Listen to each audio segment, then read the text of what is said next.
हम सब ने स्कूल में सीखा यूनिवर्स बस फैला हुआ है, कोई एज नहीं, कोई केंद्र नहीं। लेकिन अगर मैं कहूं कि वेदों ने हजारों साल पहले यूनिवर्स का शेप इतना डिटेल्ड तरीके से डिस्क्राइब किया है कि आज के मॉडर्न साइंटिस्ट भी सुनकर दंग रह जाते हैं। यार सच में ये सिर्फ मिथोलॉजी नहीं, ये प्योर कॉस्मिक साइंस है। नमस्ते दोस्तों, welcome back to the channel, जहां हम एंशिएंट भारत की नॉलेज को मॉडर्न साइंस के साथ डिकोड करते हैं, बिना किसी बायस के, सिर्फ क्यूरियोसिटी के साथ। आज हम एक ऐसी चीज जानने वाले हैं जो आपकी रात की नींद उड़ा देगी। वेदस के अनुसार यूनिवर्स का असली शेप क्या है? चलो शुरू करते हैं कॉस्मिक सफर। मॉडर्न कॉस्मोलॉजी कहती है कि यूनिवर्स लगभग फ्लैट है, मतलब ना पानी की तरह फ्लैट, बल्कि जियोमेट्री की भाषा में फ्लैट, एक्सपैंडेड, बॉर्डरलेस और कॉन्स्टेंटली मूविंग आउटवर्ड। पर प्रॉब्लम यह है, साइंस आज भी तीन चीजें कंफर्म नहीं कर पाई। यूनिवर्स का सेंटर कहां है, इसका एक्चुअल शेप क्या है, इसका बाउंड्री है या नहीं। और यहीं पर पिक्चर इंटरेस्टिंग हो जाती है, क्योंकि वेदास इन तीनों का जॉ ड्रॉपिंग आंसर देते हैं।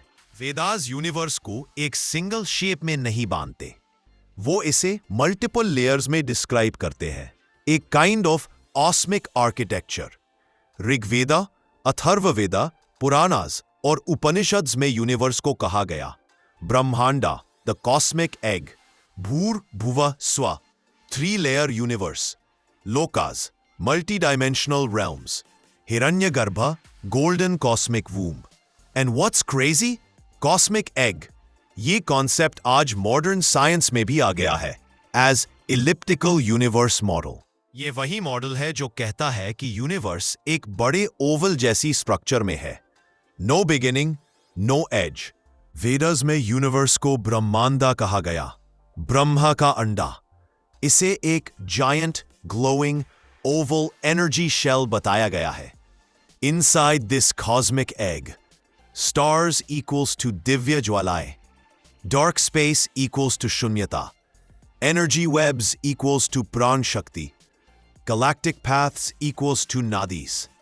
अब मजे की बात, मॉडर्न एस्ट्रोफिजिक्स ने भी 2022 में कहा था कि यूनिवर्स परफेक्टली स्फेरिकल नहीं है, बल्कि स्लाइटली एग शेप्ड है। मतलब वेदों ने कॉन्सेप्ट पहले बता दिया, साइंस बाद में जियोमेट्री लेकर आया। वैदिक कॉस्मोलॉजी कहती है कि यूनिवर्स सिर्फ फिजिकल नहीं है, ये मल्टी लेयर्ड है। ऊपर के 7 लोक, नीचे के 7 लोक, बीच में अर्थ रीजन, जिसे भूलोका कहा गया। सुनने में मिथिकल लगता है, पर आज मॉडर्न फिजिक्स भी बोल रही है higher dimensions exist beyond our physical reality. यानी वेदस एक मल्टी डिमेंशनल यूनिवर्स की बात करते हैं, जो आज स्ट्रिंग थ्योरी और एम थ्योरी में डिस्कस हो रहा है। पुराना और उपनिषद कहते हैं कि यूनिवर्स एक जायंट रोटेटिंग साइकिल की तरह बिहेव करता है, जैसे कि फैलना, एक्सपेंशन, सिमटना और फिर से बनना, रिक्रिएशन। मॉडर्न कॉस्मोलॉजी इसे कहती है oscillating universe theory. Even NASA ने भी कहा कि एक्सपेंशन के बाद कॉन्ट्रैक्शन पॉसिबल है।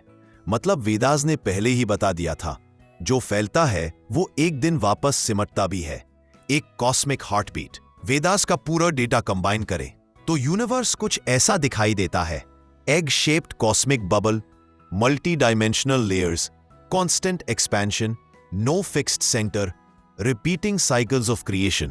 ये सिर्फ religious poetry नहीं, ये insanely advanced cosmology है। Think of universe like your Wi-Fi router. Router equals to Hiranyagarbha.